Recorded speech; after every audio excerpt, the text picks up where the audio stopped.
Merritt Landry, 32, felt her stomach drop as her sister Cassidy's words hung in the air. "Where's your +1?" The table fell silent, all eyes on her. 3 months ago, Merritt had caught her fiancé and Cassidy in a compromising position. Tonight, Cassidy wore his grandmother's diamond on her finger. But what no one at this birthday dinner knew was that Merritt had discovered something that would shatter their perfect engagement facade forever. Before I continue this family revenge drama, I'd love to know where you're watching from. Drop your location in the comments, and don't forget to hit that like and subscribe button if you enjoy stories about family betrayal, where karma comes full circle. Trust me, you'll want to stick around to see how Cassidy's smug smile disappears by the end of this story. "I'm actually between relationships at the moment," Merritt replied with practiced calm, ignoring the pitying looks from her relatives. The annual Landry family gathering at Cousin Ethan's birthday had always been a battleground, but this year the stakes felt astronomically higher. Cassidy's perfectly manicured hand rested on the table, that 2.5-carat oval diamond catching the light with every gesture. Merritt could still remember the day James had shown her the ring, nervously asking if she thought it was the one. 3 months later, it was on her sister's finger instead. "Well, don't worry. We'll find someone for you eventually," Aunt Patricia chimed, in her voice dripping with the same condescension she'd used since the sisters were children. Merritt took a long sip of her wine, letting the bitter liquid match her mood.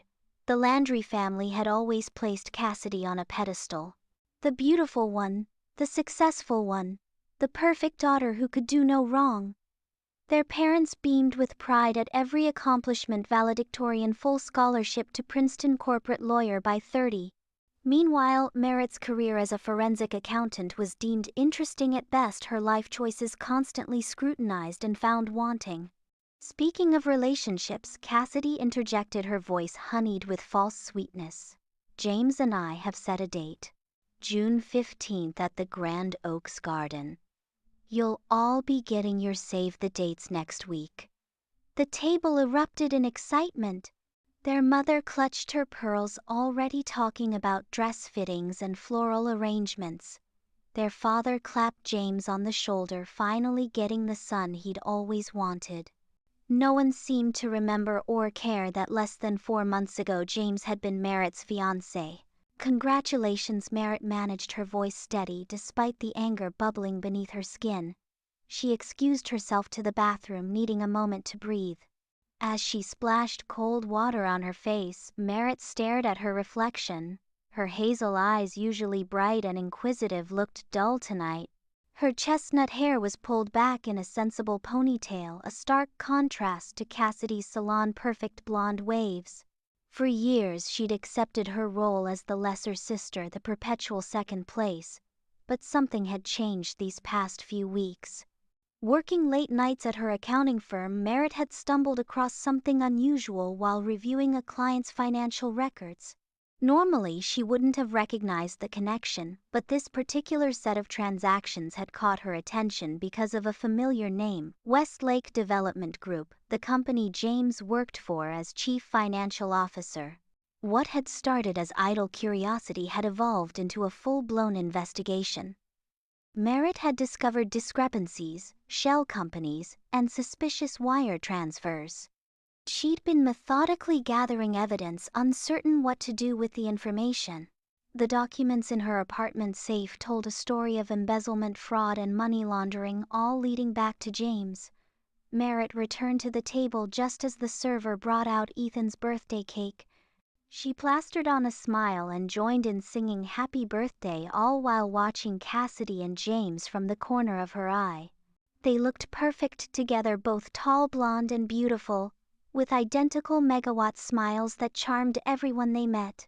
The golden couple. "So, Merritt," her father asked as cake was being served, "how's that accounting job of yours?" "Still counting other people's money," a few relatives chuckled. Even in her mid-30s, her father still spoke about her career, as if it were a hobby she would eventually outgrow. "It's forensic accounting, Dad, and it's going well. In fact, I'm working on a fascinating case right now." She paused, watching James carefully. It involves a major financial fraud scheme. James's fork paused halfway to his mouth for just a split second, so brief that anyone else might have missed it. But Merritt saw the momentary tension in his jaw before his charming smile returned. "That sounds interesting," her mother offered weakly. "Oh, it is," Merritt continued, warming to her subject. "People think they can hide money, but paper trails always lead somewhere. Sometimes to the most unexpected places." "Speaking of unexpected," Cassidy interrupted, clearly annoyed at losing the spotlight. "We're thinking of honeymooning in the Maldives. James has connections that can get us the presidential suite at that new exclusive resort." The conversation shifted again, Merritt's subtle warning dismissed as quickly as it had been delivered. But she hadn't missed the way James's eyes had lingered on her, a flicker of unease crossing his handsome features. As dinner wound down, Merritt's phone buzzed with an email notification. Her colleague Marcus had finished reviewing the documents she'd sent him. His message was brief but confirmed her suspicions. "You were right. This goes deep.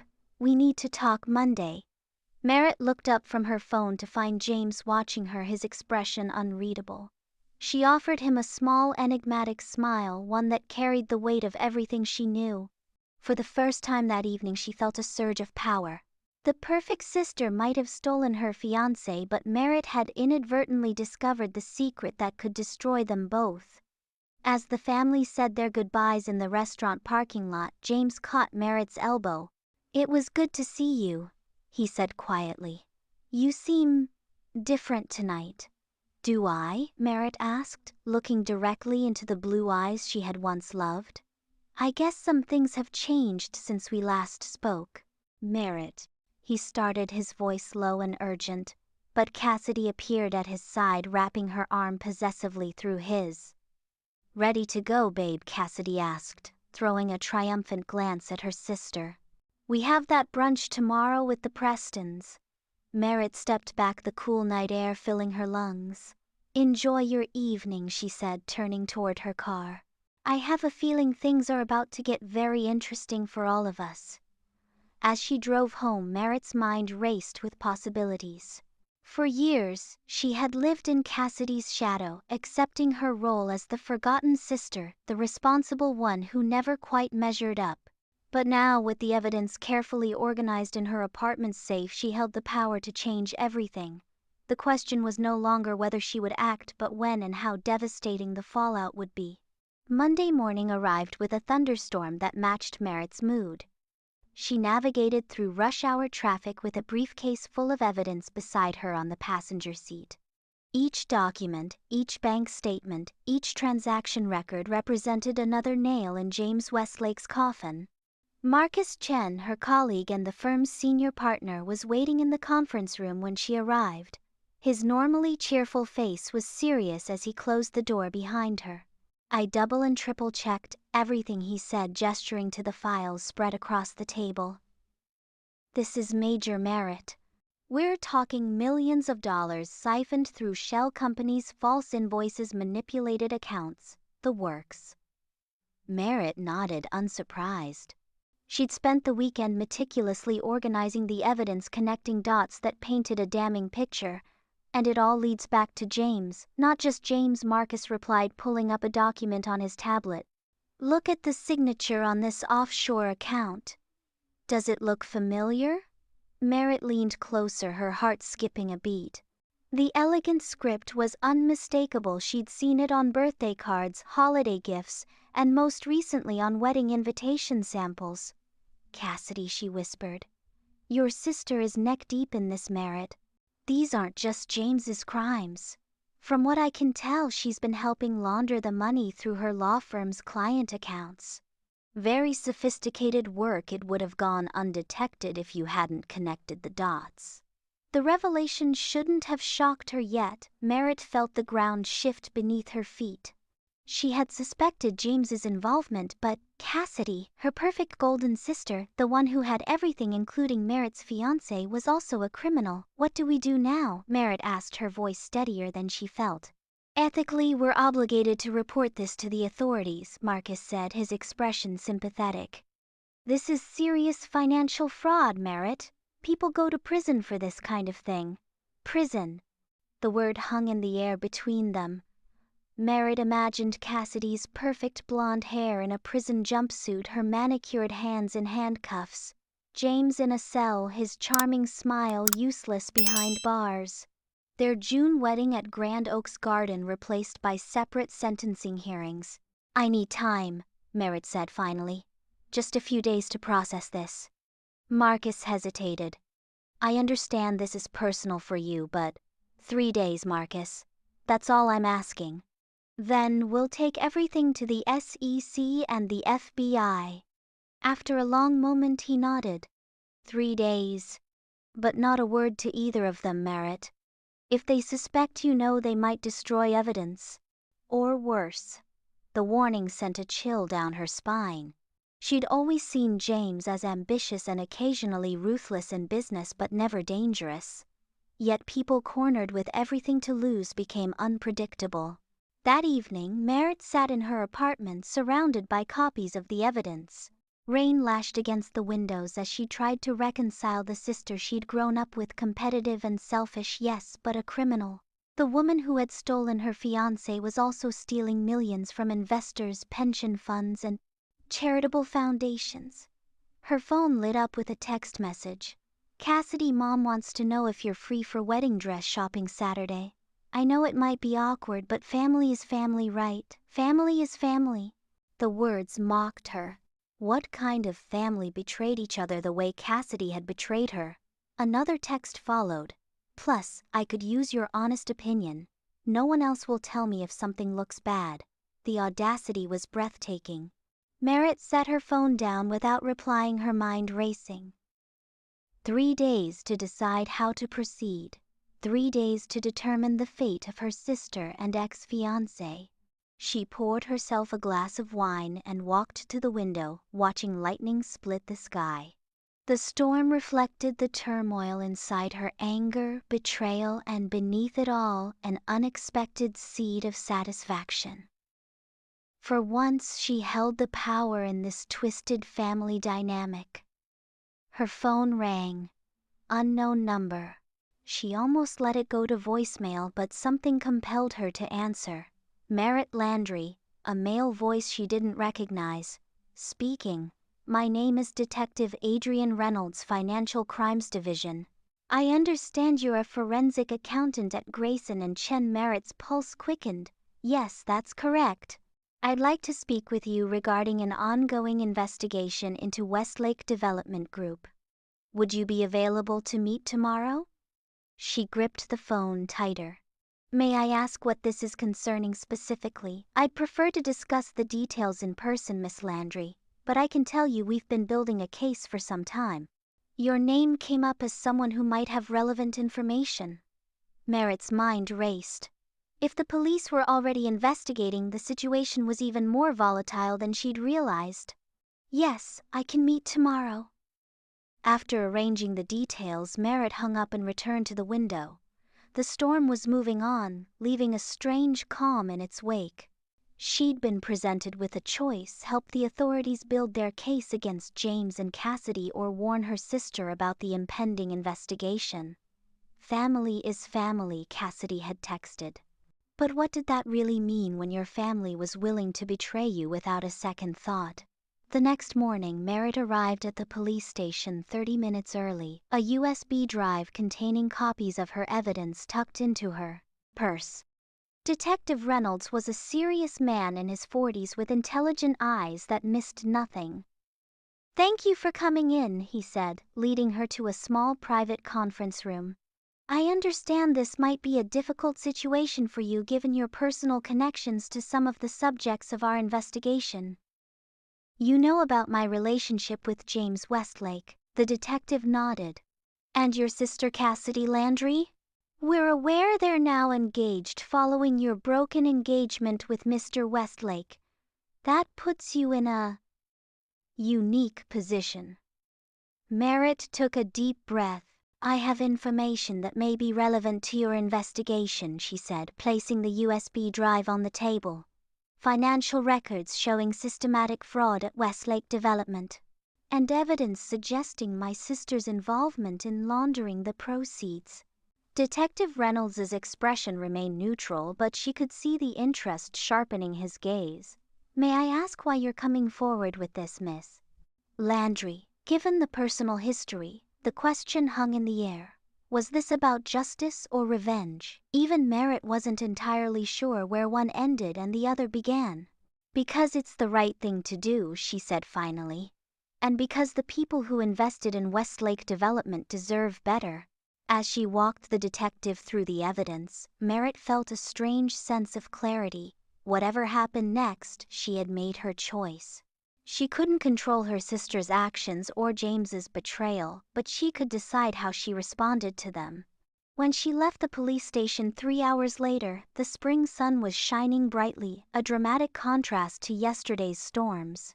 Her phone showed 5 missed calls, 3 from Cassidy, 1 from her mother, and 1 from a number she didn't recognize. She listened to the voicemails as she walked to her car. Cassidy, hey, did you get my text about Saturday? Mom's being really pushy about this shopping trip. Call me back. Her mother, Merritt, dear, please call your sister. This wedding is important to the whole family. And finally the unknown number, Miss Landry, this is Howard Grayson. Please call my office as soon as possible regarding a conflict of interest matter. Howard Grayson was the founding partner of her firm.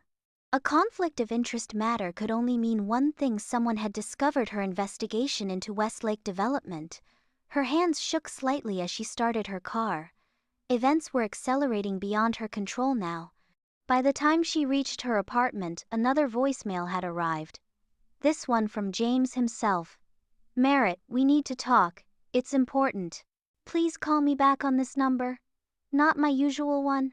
She deleted the message without returning the call. Whatever James wanted to say, it was too late. The evidence was now in the hands of the authorities, and the wheels of justice had begun to turn. That night, Merritt slept fitfully, dreaming of wedding dresses that transformed into prison uniforms and diamond rings that became handcuffs. She woke before dawn somehow, knowing that today would change everything. The cafe where Merritt had agreed to meet her sister was bustling with Wednesday morning commuters grabbing coffee. Cassidy was already there, immaculately dressed in a cream designer suit, her engagement ring catching the light as she waved Merritt over. I was starting to think you were avoiding me, Cassidy said with a brittle laugh. You never answered about Saturday. Merritt slid into the chair across from her sister, studying the familiar face that had always been considered the prettier version of her own. I've been busy with work. More exciting financial fraud. Cassidy's tone was mocking, but Merritt caught the slight edge of nervousness beneath the bravado. Actually, yes. Merritt maintained steady eye contact. Very interesting case. Someone using their position of trust to steal millions. Pretty despicable stuff. A flicker of something annoyance crossed Cassidy's perfectly made-up face. Sounds tedious. Anyway, about Saturday. Why did you do it? Cass, Merritt interrupted quietly. Do what? Cassidy's hand tightened around her coffee cup. If this is about James, we've been over this. You can't help who you fall in love with. Not James, though that was bad enough. Merritt leaned forward. I'm talking about the money laundering. The offshore accounts. The millions stolen from Westlake's investors. All color drained from Cassidy's face. For once in her life, the perfect sister was speechless. Did you think I wouldn't find out? Merritt continued, her voice still low. I'm a forensic accountant, Cassidy. Following money trails is literally what I do for a living. Cassidy glanced around nervously before leaning in. You don't know what you're talking about, she hissed, but her eyes betrayed her panic. Account number 8572936 at First Caribbean Bank in the Cayman Islands. Opened 3 years ago with initial deposits totaling $2.4 million from Westlake Development's pension fund. Your signature on the paperwork. Should I go on? Cassidy's hand shot out, gripping Merritt's wrist with surprising strength. Keep your voice down, she whispered fiercely. You have no idea what you're messing with. Oh, I think I do. Merritt pulled her arm away. What I don't understand is why. You had everything, Cassidy. Great career, family's adoration, and apparently my fiancé wasn't enough. You had to steal money too. You don't understand. Cassidy's voice had lost its usual confidence. It wasn't like that at first. James needed help with some creative accounting. Just once. To cover a development project that went over budget. We were going to put it back. But you didn't stop at just once, did you? Merritt shook her head. The evidence shows 3 years of systematic fraud. Almost $12 million, Cassidy. That's not a mistake or a one-time thing. That's a criminal enterprise. Tears welled in Cassidy's blue eyes, the same eyes that had always been able to charm their parents into giving her whatever she wanted. What are you going to do? The question hung between them. Merritt thought of all the years living in her sister's shadow. The countless times she'd been compared and found wanting. The ultimate betrayal of finding Cassidy with James just weeks before their wedding. I already did it, Merritt said quietly. I met with Detective Reynolds yesterday, Financial Crimes Division. They have everything. Cassidy's face crumpled, mascara tracking down her cheeks. You turned me in. Your own sister. You stopped being my sister the moment I found you with James in our bed, Merritt replied, surprised by the calm in her voice. Everything since then has just confirmed what kind of person you really are. They'll arrest us, Cassidy whispered, real fear in her eyes. We could go to prison, Merritt. Is that what you want? To destroy your family for revenge? This isn't about revenge. Merritt stood up, gathering her purse. It's about justice, for the people whose money you stole. And yes, maybe a little bit for me too. As she turned to leave, Cassidy grabbed her arm again. Wait, please. There must be something. Some way you can help us. Tell them I was coerced or manipulated by James. Please, Merritt. I'm still your sister. For a moment, Merritt felt a flicker of the old Bond memories of shared childhood secrets of Cassidy defending her from bullies before they'd grown a part of the sister she'd once adored. But then she remembered the look on Cassidy's face when she'd asked about her +1 at the birthday dinner. The smug triumph as she'd flaunted her engagement ring. I've already helped you, Cassidy. I convinced Detective Reynolds to let me talk to you first so you wouldn't be blindsided when they show up at your office this afternoon. Merritt checked her watch. Which should be in about 2 hours. I'd use that time wisely if I were you.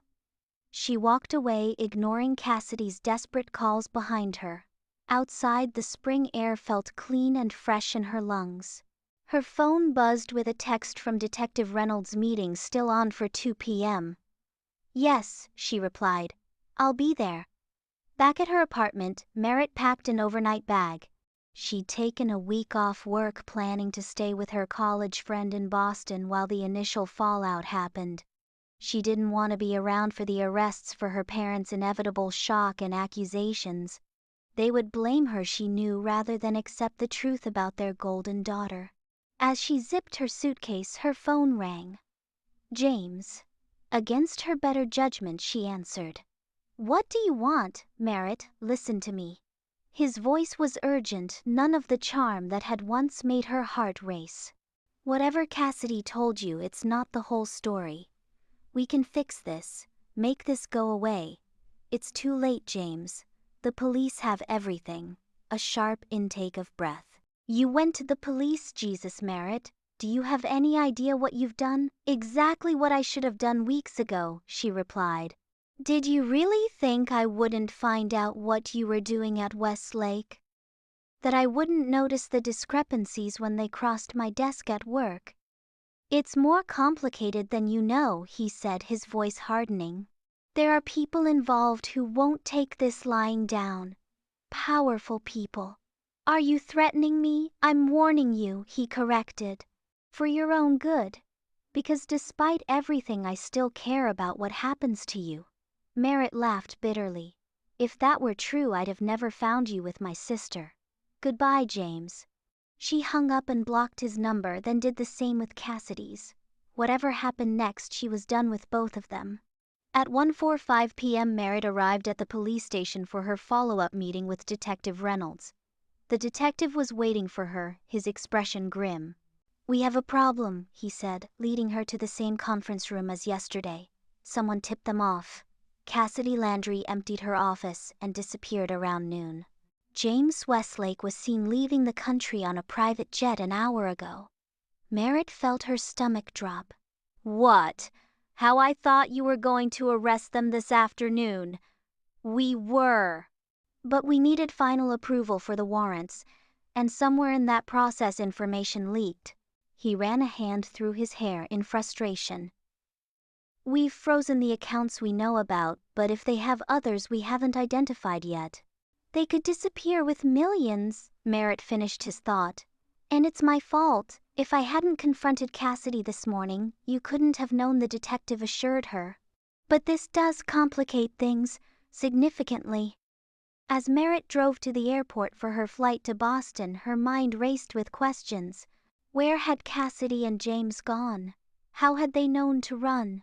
And most troublingly, who were the powerful people James had mentioned? What had started as a simple case of family betrayal was evolving into something far more dangerous, and Merritt was right in the middle of it. 2 weeks into her self-imposed exile in Boston, Merritt was no closer to answers. She'd extended her leave of absence from work, unable to face returning to Denver, where her parents had left increasingly hostile voicemails blaming her for Cassidy's disappearance. The financial press had picked up the story by now. CFO and attorney girlfriend flee amid massive fraud investigation. The Landry family name was being dragged through the mud, and as far as her parents were concerned, it was entirely Merritt's fault. She was sitting in her friend Aisha's kitchen scrolling through yet another news article about the case when a knock at the door startled her. "Are you expecting someone?" she asked Aisha, who was preparing dinner. Aisha shook her head, looking concerned. "No one knows you're staying here, right? Just Detective Reynolds," Merritt replied, a knot forming in her stomach. She peered through the peephole, then stepped back in shock. "It's my cousin Ethan." "Your birthday dinner cousin?" "How would he know you're here?" Merritt opened the door cautiously. Ethan Landry stood on the doorstep, looking tired and rumpled in a way she'd never seen her normally polished cousin. "Thank God," he said when he saw her. "You're not easy to find, Merritt." "How did you know where I was?" she asked, not inviting him in yet. "Detective Reynolds told me, but only after I convinced him I was on your side." Ethan ran a hand through his disheveled hair. "Can I come in? It's not safe to talk out here." Merritt hesitated, then stepped aside. Since childhood, Ethan had been the one family member who had never picked favorites between the sisters, who had always treated Merritt with genuine affection. "This is my roommate, Aisha," Merritt said as they entered the kitchen. "Aisha, my cousin Ethan." Ethan nodded at Aisha, but his attention remained fixed on Merritt. "We need to talk, privately." Aisha grabbed her phone. "I'll give you two some space. I've been meaning to check out that new bookstore down the street anyway." Once they were alone, Ethan collapsed into a kitchen chair. "Have you heard from Cassidy?" Merritt shook her head. "Not since I confronted her about the fraud." "Why would I?" "Because she's been trying to reach you. Through burner phones, email addresses you wouldn't recognize." He pulled out his own phone and showed her a text. "Tell Merritt she was right. We're in trouble. Need her help. Not safe to come home." "Why would she contact you?" "Because I'm the only family member who knows the truth about all of it." Ethan's expression was deadly serious. "I've been helping Detective Reynolds track the money. I work for the Treasury Department, Merritt. Financial Intelligence Unit." Merritt stared at him. "You're..." "What?" "Since when?" 8 years. "It's not something I advertise at family gatherings." He shrugged. "Your investigation into Westlake Development intersected with a much larger case we've been building. James wasn't just stealing from investors, he was laundering money for some very dangerous people." "What kind of dangerous people?" The kind who don't hesitate to eliminate problems. Ethan's voice was grim. We believe Cassidy didn't know the full extent of what she was involved in until recently. When you confronted her, she didn't run because of the fraud charges, she ran because she's afraid.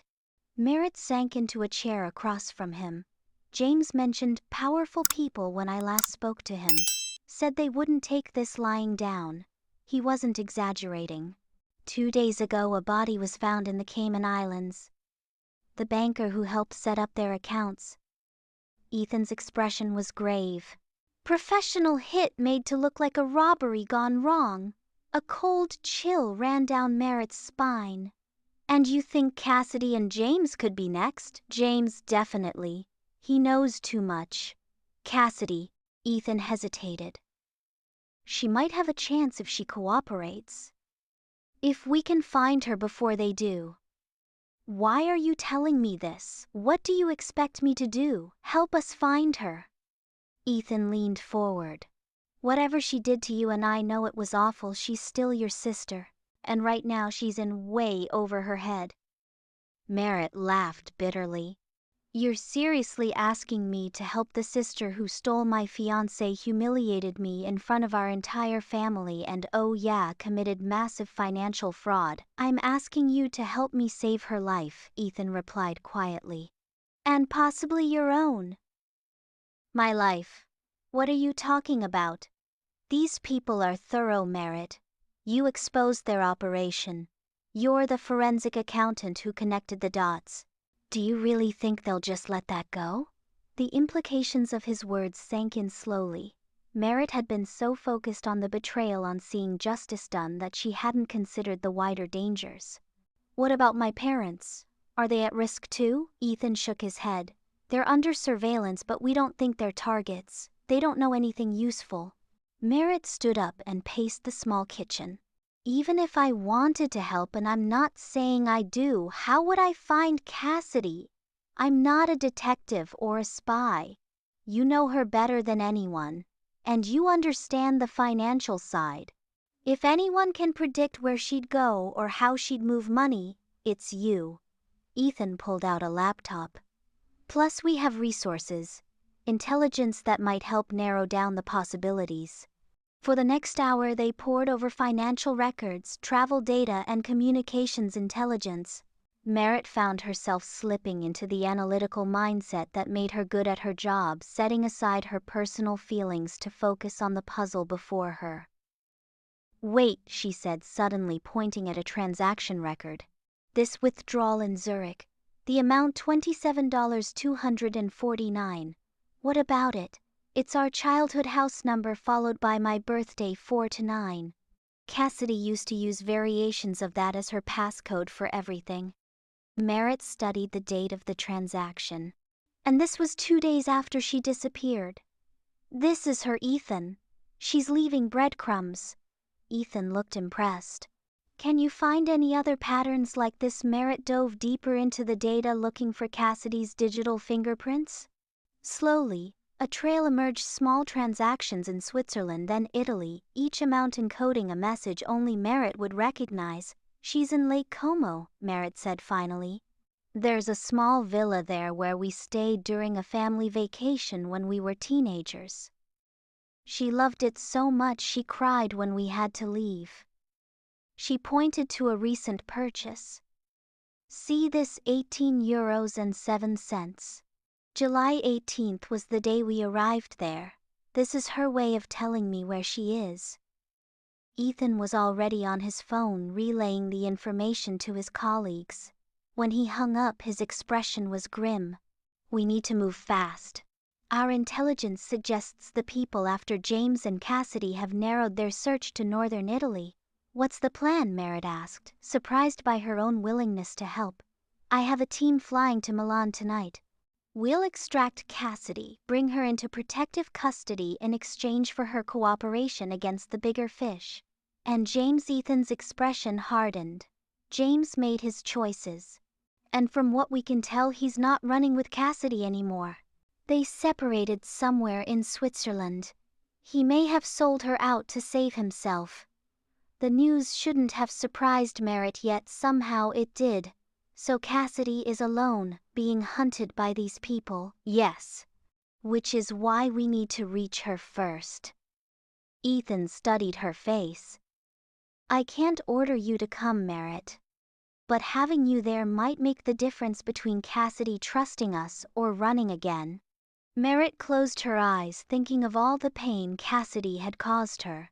The betrayal, the humiliation, the years of living in her shadow.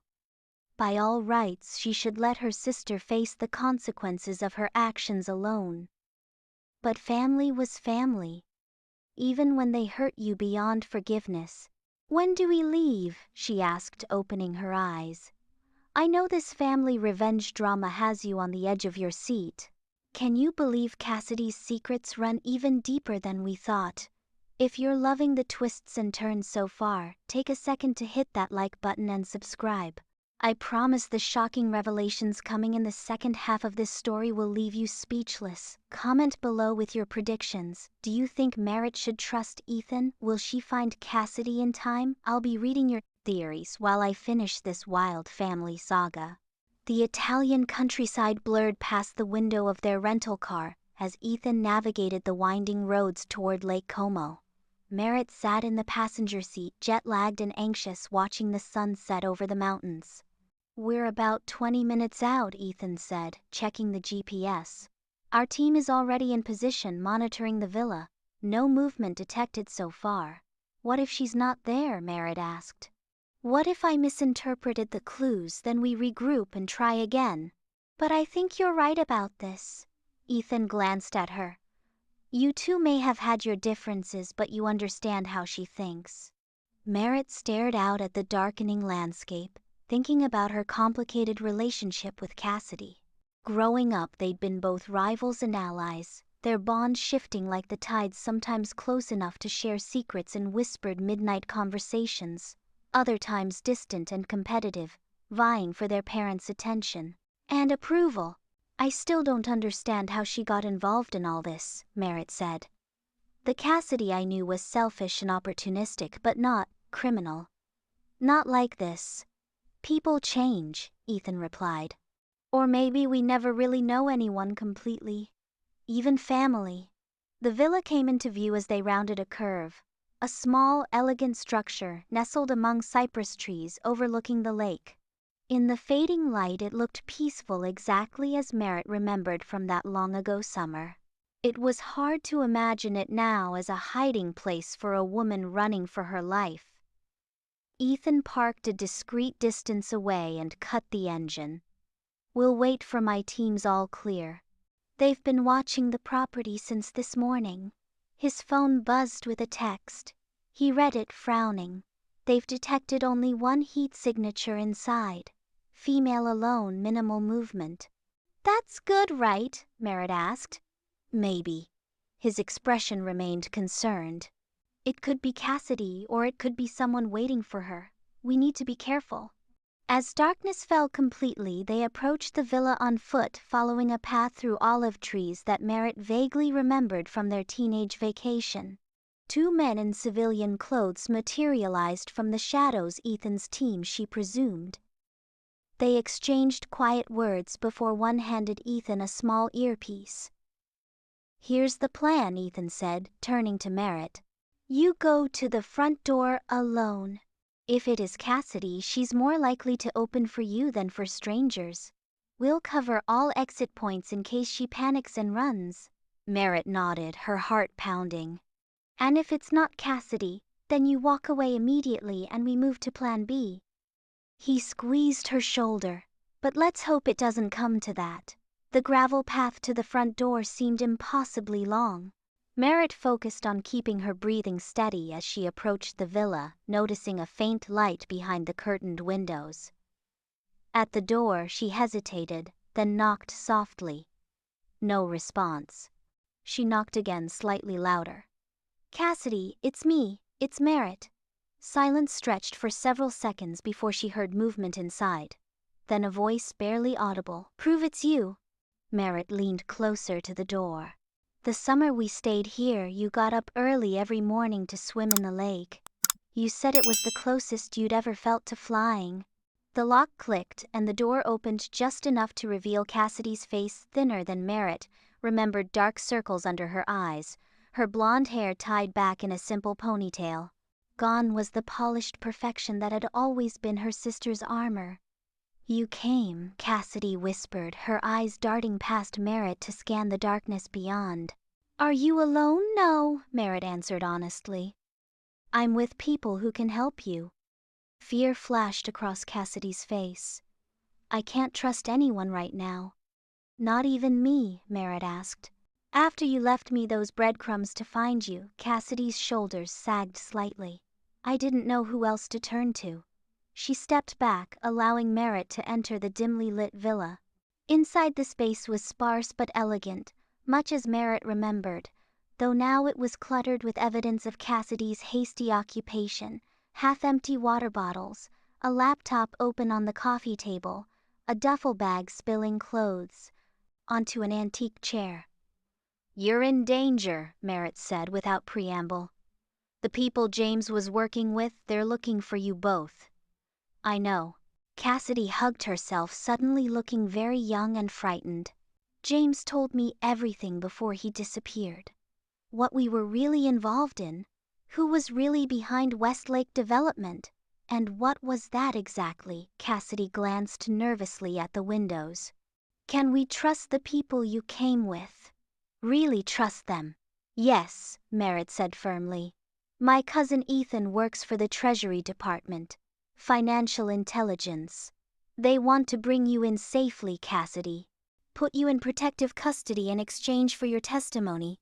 A bitter laugh escaped Cassidy's lips. Protective custody. Prison by another name. Better than the alternative. Cassidy sank onto the sofa, running her hands through her hair in a gesture of exhaustion. You have no idea what we've stumbled into, Merritt. These people, they're connected to everything. Government officials, judges, corporate executives, a whole network of money and influence. James thought he was so clever skimming from their operations, but he was just a pawn. We both were. Then tell me, Merritt said, sitting across from her. Help me understand. For the next 30 minutes, Cassidy poured out the whole sordid story. How James had initially been recruited by a wealthy investor to help move money through Westlake Development, how the amounts had grown along with the pressure to facilitate more complex transactions, how Cassidy's legal expertise had been pulled in to create the documentation needed to make it all appear legitimate. At first, it just seemed like tax avoidance, Cassidy explained. Rich people hiding their wealth offshore, unethical but common. Then it evolved. Suddenly we were handling money for people whose names James wouldn't even tell me. Millions flowing through accounts I'd set up, moving so fast I could barely track it. And you never questioned this? Merritt asked, unable to keep the judgment from her voice. Cassidy's eyes flashed with a glimpse of her old defiance. Of course I did. But by then we were in too deep. They made it very clear what happens to people who try to back out. So what changed? Why run now? James found out what the money was really funding. Cassidy lowered her voice, though they were alone in the villa. Arms deals, human trafficking, political assassinations. The whole operation is massive, Merritt. Global. A chill ran down Merritt's spine. This was far beyond the financial fraud she'd uncovered, beyond anything she'd imagined. And James, where is he now? I don't know. We separated in Geneva when we realized they were closing in. He said it would be safer if we split up. Cassidy's voice cracked. He promised to contact me once he found a secure location. That was 10 days ago. Merritt didn't have the heart to tell her what Ethan suspected, that James had likely abandoned her to save himself. Some betrayals were too cruel even for someone who deserved the truth. We need to get you out of here, Merritt said instead. Tonight, Ethan's team is waiting outside. I can't just leave, Cassidy protested. Not yet. I have evidence, documents, account numbers, recordings. Things that can bring down their entire network. She gestured to the laptop. It's all encrypted, but I have the keys. It's my insurance policy. And my redemption. Before Merritt could respond, her phone buzzed with a text from Ethan. Movement on the road. 2 vehicles approaching. Get her out now. We don't have time, Merritt said urgently, showing Cassidy the message. They found you. Panic flooded Cassidy's face. She grabbed the laptop and shoved it into her duffel bag, along with a small hard drive. There's a path behind the villa that leads down to the lake. We used it that summer, remember, for night swims. Merritt nodded, already moving toward the back door. Ethan's team will cover us. They slipped out into the darkness just as headlights swept the front of the villa. Cassidy led the way down a narrow, overgrown path, their way illuminated only by the moon reflecting off the lake below. Merritt sent a quick text to Ethan updating him on their escape route. Behind them, voices shouted in Italian and English. Flashlight beams cut through the trees as their pursuers realized the villa was empty. Hurry, Merritt urged, helping Cassidy navigate a steep section of the path. They reached the lake's edge, the water lapping gently against a small dilapidated dock. Cassidy hesitated, clutching her bag protectively. Now what? She whispered. We're trapped. The sound of an outboard motor answered her question. A small boat emerged from the darkness, Ethan at the helm. Get in, he called softly. Merritt helped her sister into the boat, then climbed in after her. As they pulled away from the shore, shouts grew louder above them. A shot rang out, the bullet hitting the water several yards away. Stay down, Ethan ordered, opening the throttle. As the boat skimmed across the dark water, Merritt found herself sitting shoulder to shoulder with Cassidy, their first moment of physical closeness in years. Despite everything, she felt an unexpected surge of protectiveness toward her sister, a remnant of their childhood bond that had somehow survived the betrayals. Thank you, Cassidy said quietly, her voice nearly lost in the engine's hum. For coming for me, after everything I did to you. Merritt didn't answer immediately, unsure of what to say. The anger and hurt were still there, raw and unhealed. But alongside them was something else. A recognition that the perfect golden sister she'd envied and resented for so long was in the end just as flawed and human as she was. Family is family, she finally replied, echoing Cassidy's earlier text with a different understanding. Even when they break your heart. 1 month later, Merritt sat in a conference room at the Denver Federal Building, watching Cassidy through a one-way glass. Her sister looked different in the simple blouse and slacks provided by the U.S. Marshals Service, less polished, more substantial somehow. She was speaking animatedly to a panel of federal prosecutors, pointing to documents spread across the table between them. She's been at it for 4 hours today, Detective Reynolds commented, joining Merritt at the window. 3rd day in a row. Your sister's testimony is blowing this case wide open. She always was thorough, Merritt replied, a hint of unexpected pride in her voice. The past month had been a blur of safe houses, debriefings, and witness protection arrangements. After their narrow escape from Lake Como, they'd been transported to a secure location in Switzerland, then flown back to the United States on a military transport. Cassidy had been in protective custody ever since, working with federal authorities to unravel the vast criminal network she and James had served. James himself remained missing. Intelligence reports placed him in Dubai briefly, then Malaysia, always one step ahead of both law enforcement and his former criminal associates. Merritt wondered if he would ever be found, or if he'd spend the rest of his life running, looking over his shoulder, trusting no one. Have you told your parents yet? Reynolds asked, interrupting her thoughts. Merritt shook her head. They're still not speaking to me.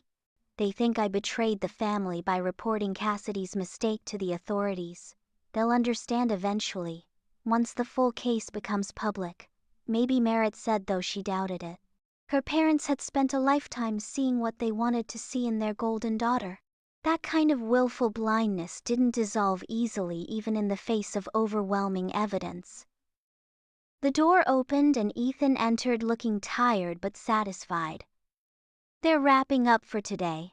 Cassidy asked if you'd join us for dinner in the secure apartment. Merritt hesitated.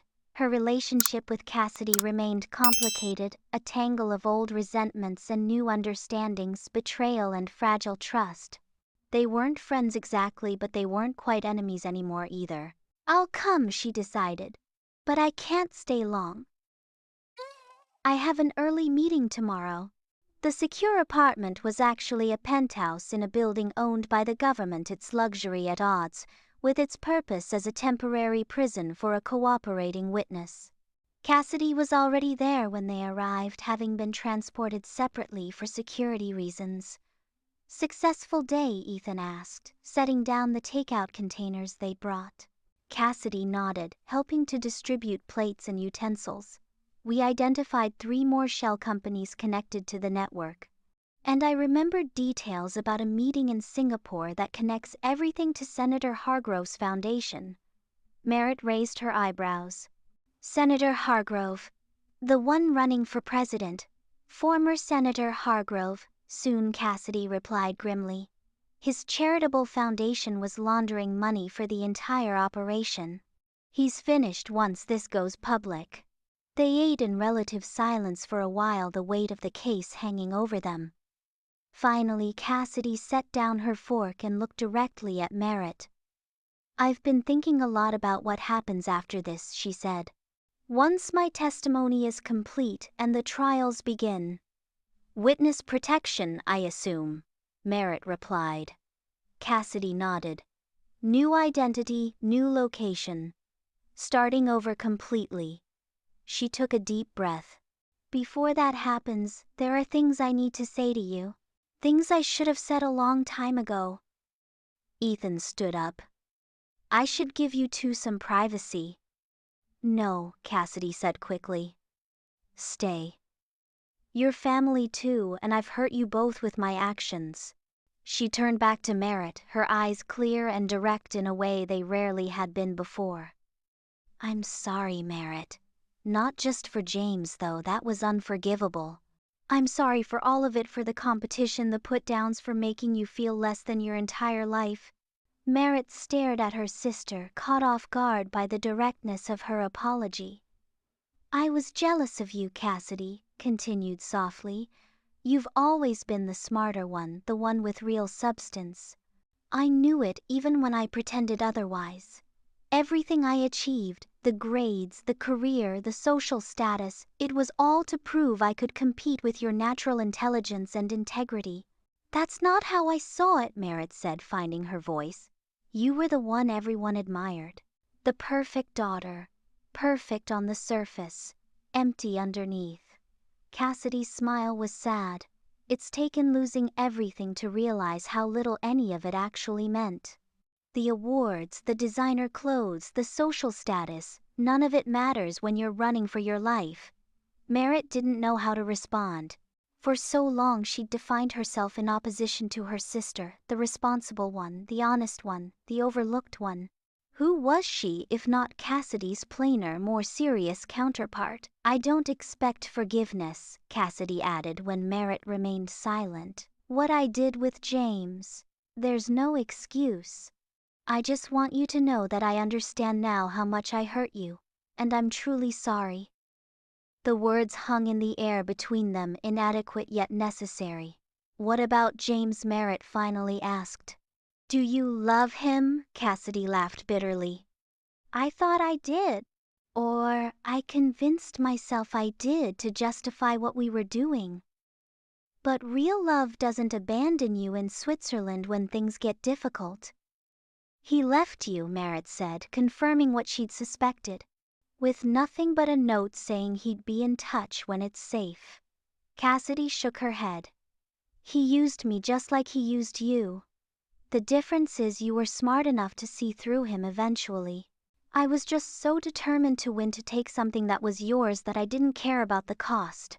The admission should have felt like vindication, but instead, Merritt felt only a profound sadness for all the wasted years, the needless competition that had poisoned their relationship. I don't know if I can forgive you, Merritt said honestly. Not yet.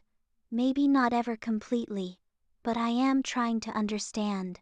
Cassidy nodded, accepting this limited olive branch. That's more than I deserve.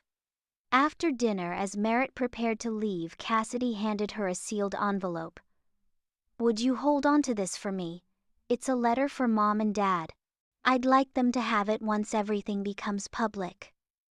Merritt took the envelope, feeling its weight. What does it say? The truth. All of it. Including how they contributed to the person I became. Cassidy's expression was resolute. They need to understand their part in this, even if it hurts them. Outside in the cool Denver evening, Ethan walked Merritt to her car. She's changed, he observed. This whole experience has stripped away the facade. People don't really change, Merritt replied skeptically. Not fundamentally. Maybe not. But sometimes they remember who they were supposed to be all along. He leaned against her car. What about you? Has this changed you? Merritt considered the question seriously. I don't know.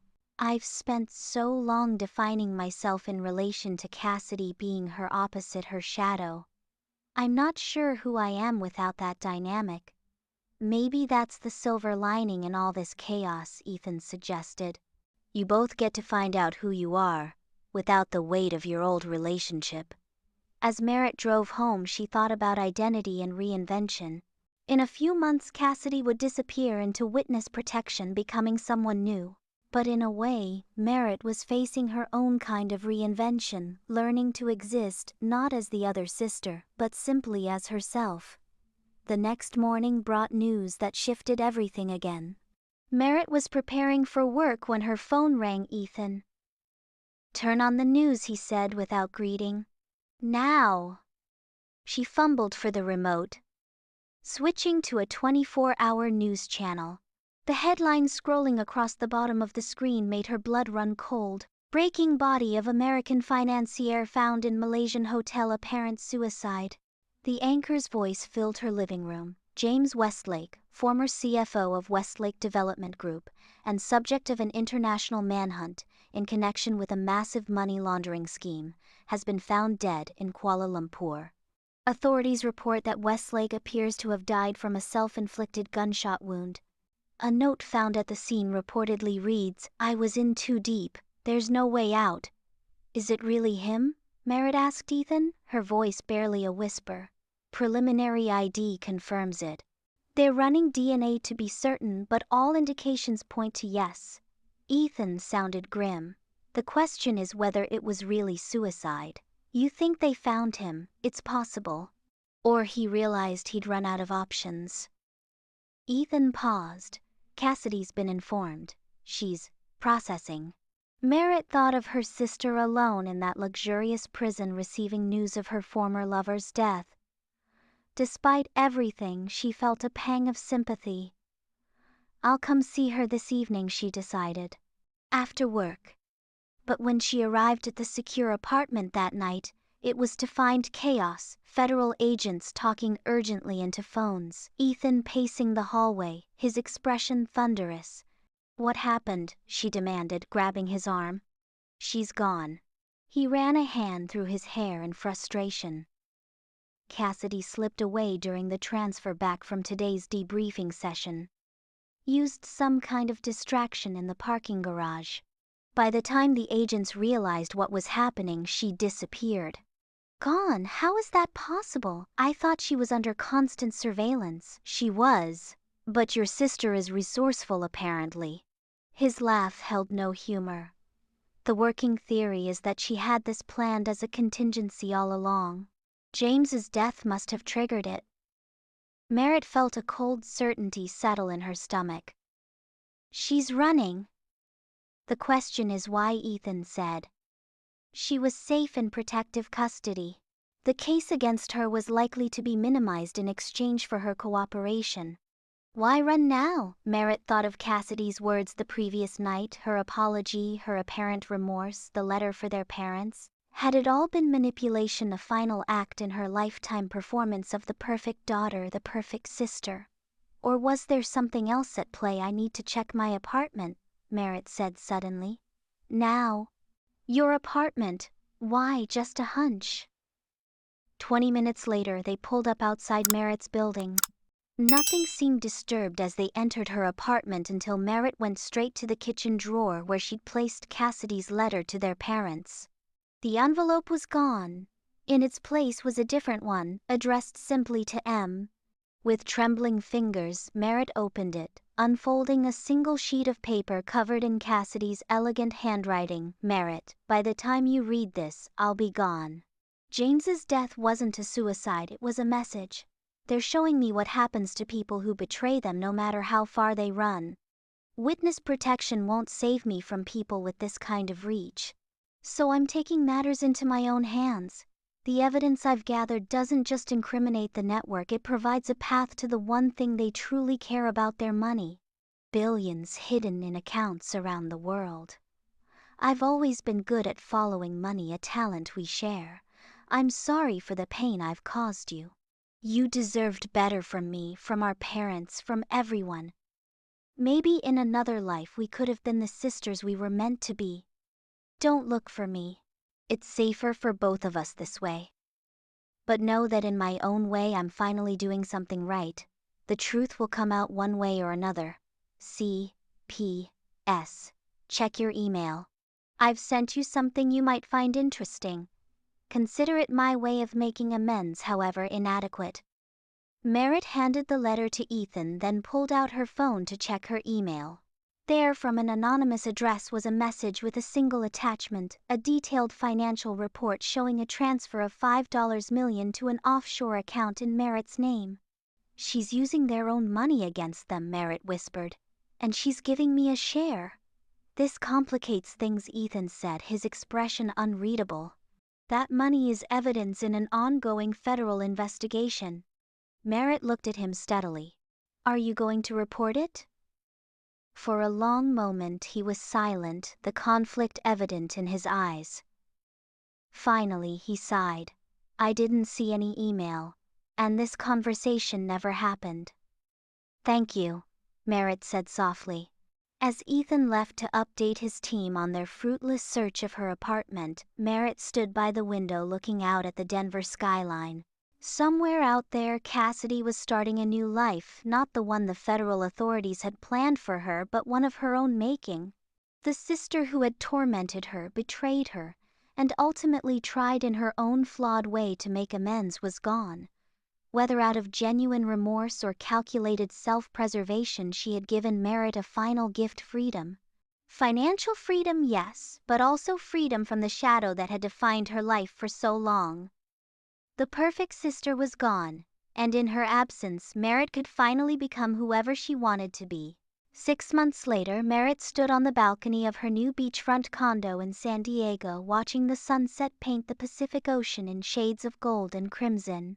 The salty breeze ruffled her hair, now cut into a stylish bob and highlighted with subtle caramel streaks, one of many small changes she'd made since leaving Denver behind.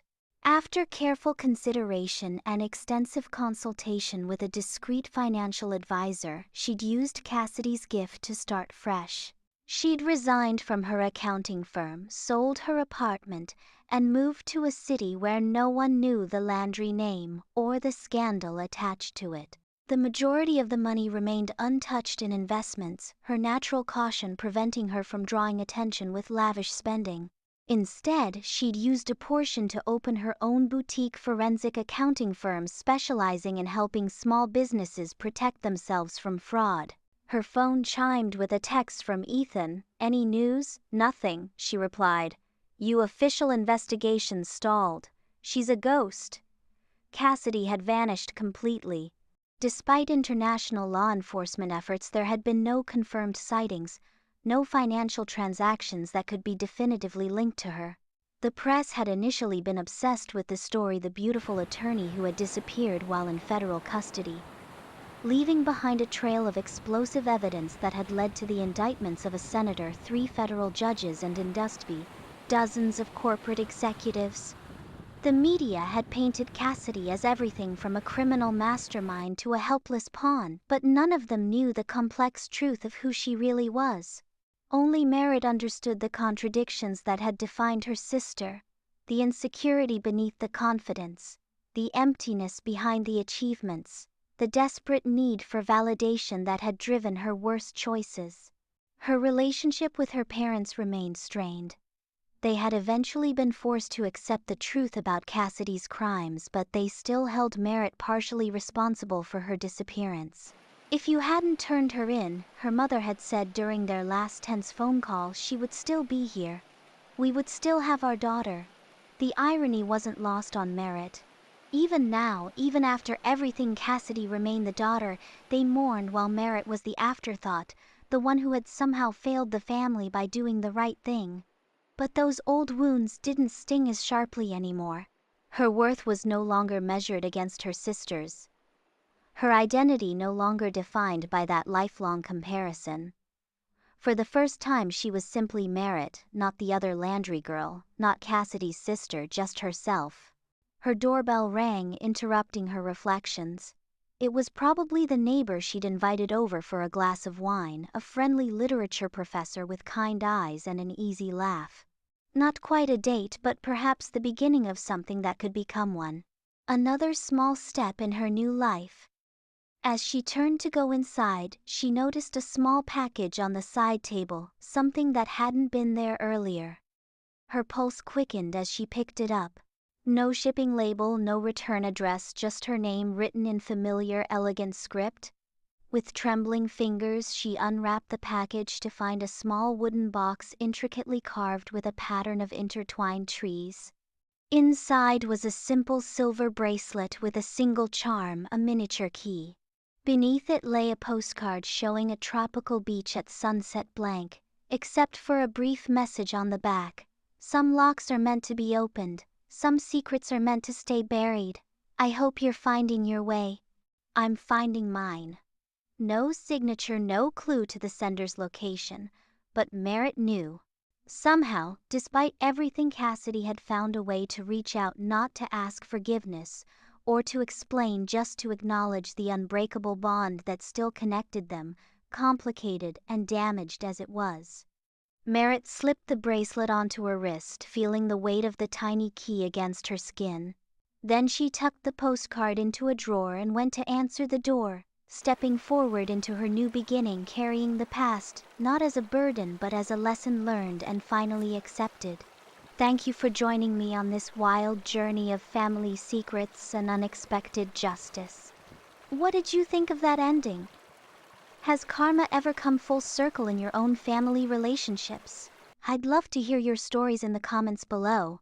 If this tale of family vengeance resonated with you, please hit that like button, subscribe to my channel, and share this video with someone who appreciates a good revenge story with a twist. I'm grateful for each of you who stayed until the end, and I hope the lessons from my family's complicated path help you navigate your own relationships with wisdom and strength. Until next time.